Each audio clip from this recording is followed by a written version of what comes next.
Assalamualaikum warahmatullahi wabarakatuh. Salam bahagia, selamat beraktivitas dan tetap semangat. Perkenalkan, saya Heri Bambang Santoso, Guru Produktif Akuntansi dari SMK Negeri 2 Balikpapan. Pada kesempatan kali ini saya akan berbagi praktik baik pembelajaran berdiferensiasi di kelas. Filosofi pendidikan Ki Hajar Dewantara adalah guru sebagai aktor, motivator, dan fasilitator bagi peserta didiknya. Pembelajaran bermakna akan tercipta bila kondisi kelas kondusif dan peserta didik belajar sesuai dengan bakat dan minatnya tanpa adanya intimidasi. Saya pernah atau sering memperhatikan peserta didik di dalam kelas yang kurang bersemangat ketika belajar, tidak konsentrasi dan terlihat cemas. Bahkan kondisi itu saya perhatikan terbawa peserta didik sampai pulang ke rumah. Peserta didik merasa stres dan tertekan dalam menyelesaikan tugas belajarnya karena banyaknya beban tugas dan pembelajaran. Melihat situasi seperti itu, kemudian saya berpikir dan bertanya, apakah saya sudah sukses memberikan pembelajaran untuk peserta didik saya? Setiap anak adalah pribadi yang unik dengan segala keberagaman yang mereka miliki. Lalu bagaimana agar saya sukses mengajar? Salah satu upaya yang saya lakukan untuk sukses dalam mengajar peserta didik saya adalah, pertama, saya harus mengenali dulu peserta didik saya. Saya kemudian melakukan asesmen diagnostik, baik itu secara kognitif maupun non-kognitif, untuk dapat memetakan peserta didik saya menjadi beberapa kelompok sesuai dengan kesiapan, minat, dan gaya belajarnya. Langkah selanjutnya adalah, berdasarkan pemetaan tadi, saya kemudian menentukan pembelajaran berdiferensiasi apa yang akan saya terapkan bagi peserta didik saya untuk mencapai tujuan pembelajarannya. Apakah berdiferensiasi konten, proses, atau produk untuk menghasilkan atau mencapai pembelajaran yang bermakna. Pada pembelajaran berdiferensi proses yang kali ini saya coba terapkan di kelas, saya menggunakan kegiatan berjenjang di mana semua peserta didik memperoleh pemahaman, pengetahuan, dan keterampilan yang sama untuk mencapai tujuan pembelajaran yang sama juga.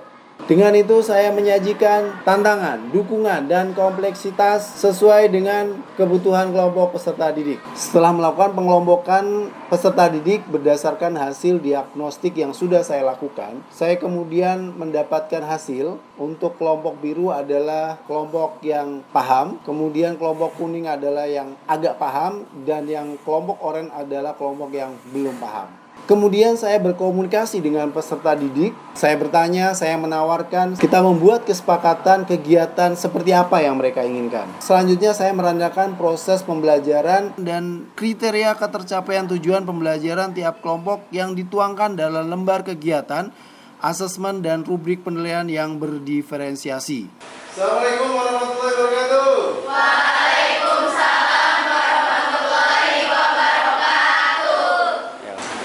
Kondisikan lingkungan belajar. Silakan ketua kelas dimulai. Sebelum mulai pembelajaran, marilah kita berdoa. Berdoa dimulai.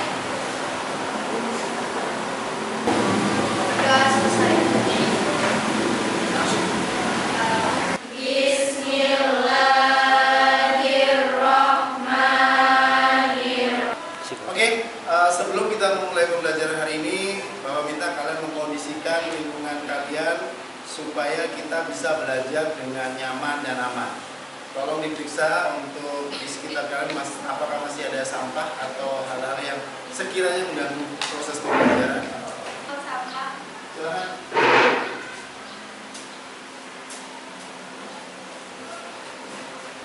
Arzeta Maharani. Hadir, Pak. Bella Duyanti. Hadir, Pak. Sebelum kita memulai pembelajaran hari ini, Bapak ingatkan bahwa kita masih punya kesepakatan kelas. Apakah masih ada yang ingat dengan kesepakatan kelas kita? Saya, Pak. Ya, silakan Bila. Mengerjakan tugas tepat waktu, Pak. Oke, seperti biasa sebelum Bapak memulai pembelajaran, saya selalu berbagi cerita inspiratif dan motivasi kepada kalian. Maka hari ini motivasi saya adalah satu.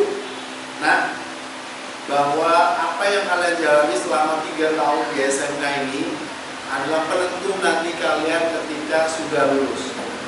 Masa lalumu adalah masa depan. Silakan berdiri. Siap. Malam. Pagi. Sebelum kita belajar, Bapak mau tanya nih, apakah masih ada yang ingat dengan pembelajaran minggu kemarin? Saya Pak.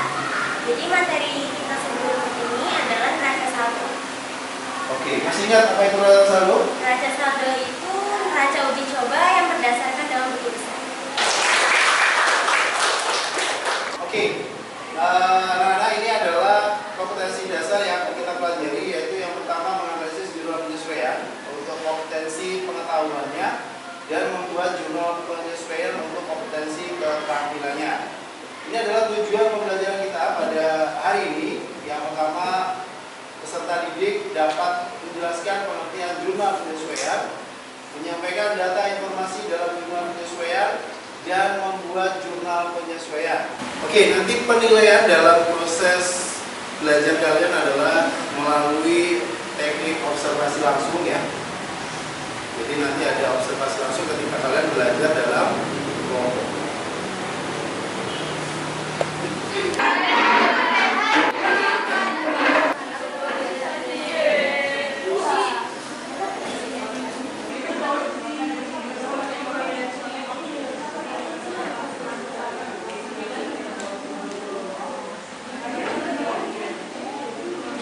Hari ini kita sudah belajar tentang ayat jurnal penyesuaian dan kalian tadi sudah bekerja dalam kelompoknya dan saya melihat kalian sudah aktif sekali dalam kerja kelompok dan diakhiri dengan presentasi.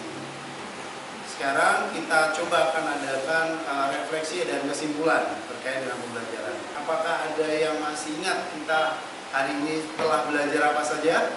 Saya Pak. Jadi hari ini kita sudah belajar jurnal penyesuaian berupa rekening atau akun-akun apa saja yang harus kita sesuaikan dengan neraca saldo pada keadaan sebenarnya. Pada pelaksanaan pembelajaran berdiferensiasi proses ini, saya perhatikan peserta didik aktif dalam kelompoknya dan semangat bekerja sama sesuai petunjuk lembar kegiatan yang mereka terima. Bagi peserta didik yang kelompok biru, yaitu kelompok peserta didik yang dari hasil pemetaan merupakan kelompok yang paham dan lebih dulu menyelesaikan tugasnya, maka sebagai upaya menguatkan karakter profil pelajar Pancasila, mereka kemudian menjadi tutor sebaya bagi kelompok yang lain. Setelah itu, peserta didik mempresentasikan hasil kegiatan kelompok di depan kelas, diakhiri dengan asesmen atau post test. Setelah pembelajaran berakhir, saya kemudian melakukan refleksi pembelajaran. Bagi peserta didik yang belum mencapai tujuan pembelajaran, saya kemudian melakukan pendampingan personal dengan menyesuaikan tujuan pembelajaran. Pembelajaran berdiferensiasi merupakan sebuah siklus proses mengenali peserta didik dan merespon segala kebutuhan belajarnya. Karena pada dasarnya tujuan pembelajaran berdiferensiasi adalah membantu peserta didik untuk tumbuh semaksimal mungkin sesuai dengan kemampuannya. Saya selalu belajar dan mengasah pemikiran saya untuk berupaya mencari solusi, inovasi, bagaimana memberikan pembelajaran yang profesional, efektif, dan efisien untuk peserta didik. Salah satunya adalah mengikuti kegiatan program Guru Penggerak Angkatan ke-6 Kota Balikpapan, di mana dalam program ini saya mendapatkan banyak sekali pemahaman tentang pembelajaran berdiferensiasi yang bisa saya terapkan dalam proses pembelajaran sehari-hari di SMK Negeri 2 Balikpapan. Melalui pembelajaran berdiferensiasi, peserta didik mendapatkan pengalaman belajar yang bermakna, pembelajaran yang aktif dan menyenangkan. Salam bahagia. Tiada hari tanpa prestasi dan tetap semangat. Dengan metode belajar seperti ini, saya lebih nyaman dalam memahami materi karena saya bisa berkumpul dengan teman-teman yang sama-sama memahami materi tersebut dan saya juga bisa menjadi tutor sebaya bagi teman-teman saya yang kurang memahami materi. Saya lebih senang belajar dengan kelompok yang sudah ditentukan. Pembelajaran menjadi lebih efektif, asik, dan menyenangkan karena semua anggota ikut terlibat dalam diskusi dan dapat menjawab tantangan dalam lembar